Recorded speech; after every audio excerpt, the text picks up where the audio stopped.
I met Bridget 8 years ago. She was beautiful, full of life, and had this incredible way of making everything feel exciting. When we first got together, I truly believed she was the one. We were married for 5 years. And in the beginning, everything was perfect. We laughed a lot, traveled, and made plans for the future. I worked hard to give her a comfortable life, and she enjoyed it. I didn't mind, I loved seeing her happy. But somewhere along the way things changed. I don't know exactly when it started, but I began to notice the shift. Bridget started going out all the time, spending money like we had an endless supply, and barely spending any time with me. At first I ignored it. I told myself she just needed space, maybe she was stressed, maybe things would get better. But they didn't. They got worse. I'd wake up in the middle of the night to find her side of the bed empty. She'd come home at ridiculous hours, reeking of alcohol and perfume that wasn't hers. Our bank account was draining fast, expensive dinners, weekend trips, new clothes. But whenever I asked her about it, she always had an excuse. Oh, it was a girls' night. Just some retail therapy. Stop being so paranoid, Richard. I wanted to believe her. But deep down, I knew something wasn't right. Then one night, she came home at nearly 2 a.m., giggling on the phone as she stepped inside. When she saw me sitting on the couch watching her, she sighed dramatically. "What?" she said, tossing her purse down. I stood up. "Bridget, we need to talk." She rolled her eyes. "About what, Richard?" I took a deep breath. "You know what?" She crossed her arms, already defensive. "Oh, here we go again." But I wasn't letting her brush me off this time. "You're never home," I said firmly. "You're always out spending money like crazy. And when you are here, you barely even talk to me. What the hell is going on?" Her expression didn't change. If anything, she looked bored. "Nothing's going on," she said with a shrug. "I'm just enjoying my life." "Since when is that a crime?" "Enjoying your life?" I scoffed. "Are you even aware we're married? Because it sure doesn't feel like it anymore." She laughed, shaking her head. "Oh, please. You're so dramatic." "This isn't drama, Bridget. This is real. You're acting like you don't even care about this marriage." She let out a sharp breath. "That's not true," she snapped. "But I'm tired of you always trying to control me." And then she said it. "I'm not afraid to replace you." Her words hit me like a slap. For a moment, everything went still. I just stared at her, my heart pounding, but my face remained neutral. "What did you just say?" She met my eyes without hesitation. "You heard me." A cold chill ran down my spine. "Replace me?" For the first time, I felt its certainty. She wasn't just acting different. She was different. We kept arguing, but I barely heard her after that. My mind was racing. My gut had been screaming at me for months, and now, I had to know for sure. She grabbed her purse and stormed out, slamming the door behind her. But this time I didn't feel angry. I didn't feel hurt. I felt focused. That one sentence kept replaying in my head. "I'm not afraid to replace you." Something was wrong, and I was going to find out what. So I started paying closer attention. I watched her carefully, noted her behavior. I even checked our bank statements. Expensive dinners at restaurants we'd never been to together. Hotel charges. Late-night Uber rides. Something wasn't adding up. Then one evening, I came home earlier than usual. I walked in, set my keys down, and was about to call out to Bridget when I heard her voice. Soft. Flirty. Not meant for me. I froze. "I know, baby," she was saying. "I miss you too. I hate sneaking around like this." My stomach twisted. I took a step forward, but before I could say anything, my phone buzzed with a message. The sound cut through the tension like a knife. Bridget spun around so fast. It was as if she had seen a ghost. Her face went pale, and she fumbled with her phone before quickly saying, "I'll talk to you later," and hanging up. I took a deep breath. "Who was that?" My voice was calm but firm. She let out a nervous laugh. "Oh, just Melissa." Melissa. The same friend she barely even spoke to anymore. I didn't believe her for a second, but I also didn't push it. Not yet. She forced a tight smile, grabbed her purse, and walked out the door. That was it. That was the moment I knew Bridget was cheating on me. That night, I waited for her to fall asleep. Then I took her phone. I had never been the jealous or paranoid type, but after what I had just heard, I had to know. I went through her messages, Instagram, WhatsApp, emails, nothing. Not a single thing. She had either deleted everything or was using another phone. I clenched my jaw. She was careful. Too careful. But if she thought she could hide this from me forever, she was wrong. The next morning I made a decision. I called a private investigator. His name was Daniel. We met at a quiet cafe across town. He was in his 50s, with sharp eyes and a no-nonsense attitude. As I told him everything, her late nights, reckless spending, the phone call, how she had erased all traces of anything suspicious. He listened carefully, jotting down notes. When I finished, he nodded. Sounds like she's definitely up to something. I exhaled. Can you find out for sure? He smirked. That's what I do. I hired him on the spot. A few days later, Daniel called me. Richard, we need to meet. I drove straight to his office, my pulse pounding. The moment I stepped inside, I saw them, the photos, Bridget. And him. The man was tall, dark-haired, with a smug look on his face. In one photo, he had his arm around her at a dimly lit bar. In another, they were at a restaurant, her hand resting on his. And then the worst one. Bridget, standing outside his house, kissing him before they walked inside together. I stared at the pictures, my body frozen. For a moment I felt nothing. Then like a flood, the emotions hit me all at once. Anger. Disgust. Humiliation. I had suspected it. Deep down I had known. But seeing it with my own eyes? That was something else entirely. Daniel cleared his throat. His name is Mike. I tailed them for 3 days. It's not just a fling. She's practically living a double life. I clenched my fists. And in that moment I knew. This wasn't just about betrayal anymore. This was war. Daniel gave me a long, knowing look. What do you want to do? I grabbed the folder of photos, took a deep breath, and exhaled slowly. I'm going to handle this the right way. The next morning, I woke up before Bridget. She was still asleep, curled up under the blankets like nothing had happened, like she wasn't sneaking around behind my back. I stood there for a moment, watching her, feeling nothing but disgust.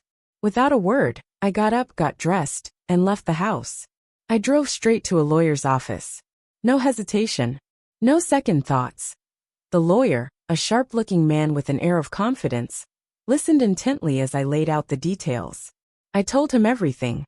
How Bridget was never home, how she was draining our bank account, and most importantly, how she had been involved with another man. He leaned back in his chair, nodding. Do you have proof? I pulled the folder from my bag and placed it on his desk. He flipped through the photos and smirked. Perfect. This will make things a lot easier for you. That was exactly what I wanted to hear. I told him I wanted the divorce to be fast and clean. No negotiations. No drawn-out fights. I wanted her to walk away with nothing. The lawyer's smirk widened. You came to the right guy. I signed the paperwork, shook his hand, and walked out of that office feeling lighter than I had in months. That night, I acted like nothing had changed. When Bridget came home, I greeted her with a smile. I even asked how her day was.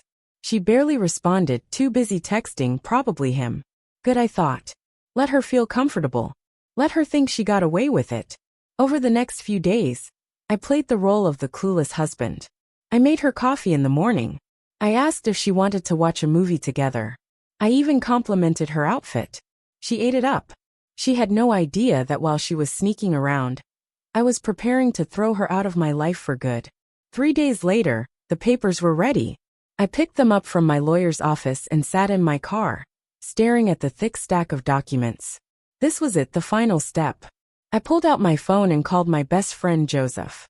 Hey, can you meet me at the cafe? Of course. Everything okay?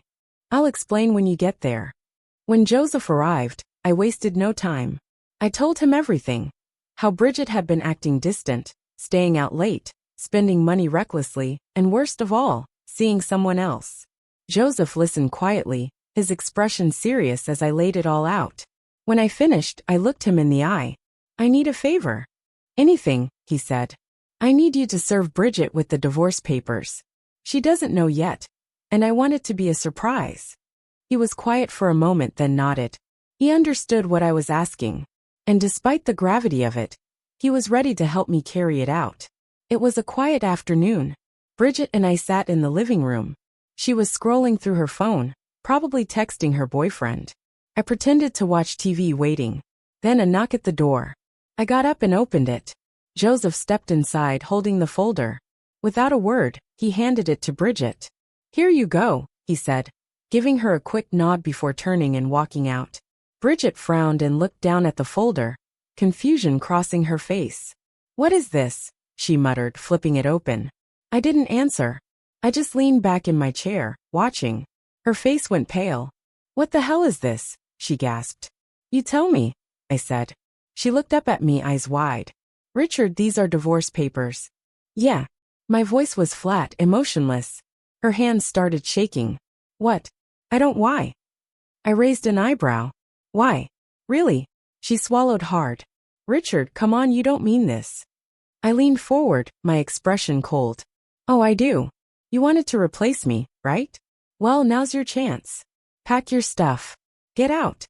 Her mouth opened and closed, but no words came out.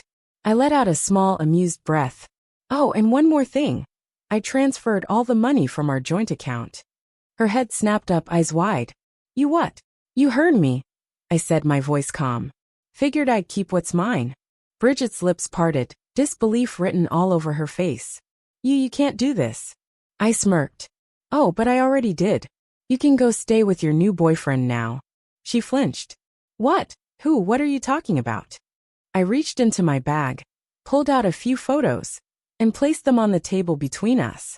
Her eyes darted across the images, Bridget with him, laughing, touching, kissing, each picture sharper than the last.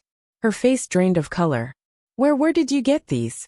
she whispered, her voice shaking. I leaned back in my chair, my smirk widening.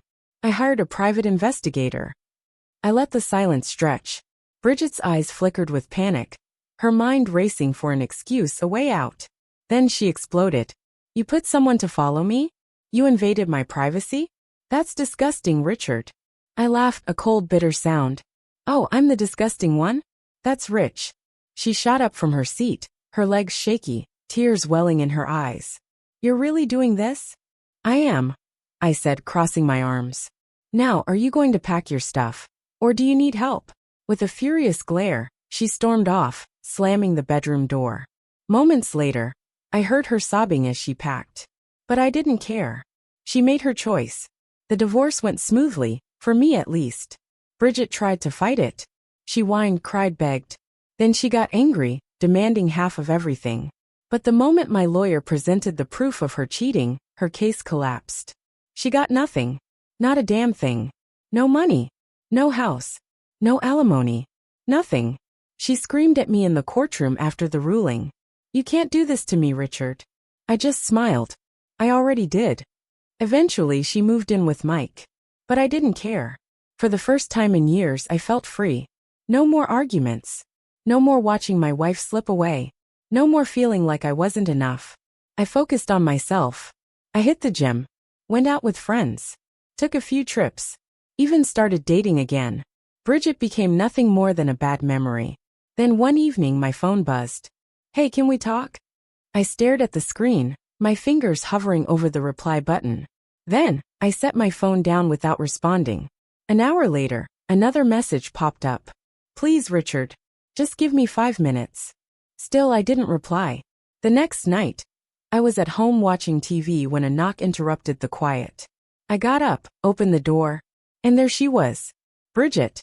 She looked terrible. Messy hair, dark circles under her eyes, expensive makeup smudged. She wasn't the confident, smug woman who had laughed in my face months ago. She looked defeated. "Richard, please," she said softly, her voice shaking. "I made a mistake." I leaned against the doorframe, arms crossed. "Oh, you think?" Her eyes welled with tears. "Mike, he wasn't who I thought he was. We broke up." I smirked. "Wow. Shocking." She swallowed hard. "I don't have anywhere to go." I let out a low whistle. "So what? You thought you'd just come back here?" "Back to me." She sniffled. "Can we just talk?" She reached for my arm. I stepped back. "Talk about what?" I asked. "How you threw away our marriage for some loser. How you laughed at me behind my back." Her lip trembled. "I was stupid," she whispered. "I thought the grass was greener. But it wasn't. I miss you." I miss us. I shook my head. There is no us anymore. She wiped her eyes. Richard, please. I regret everything. I sighed. Yeah, well, I don't. And then I shut the door in her face. I heard her sobbing outside for a while. But I didn't care. She made her choice. And I made mine. I never looked back.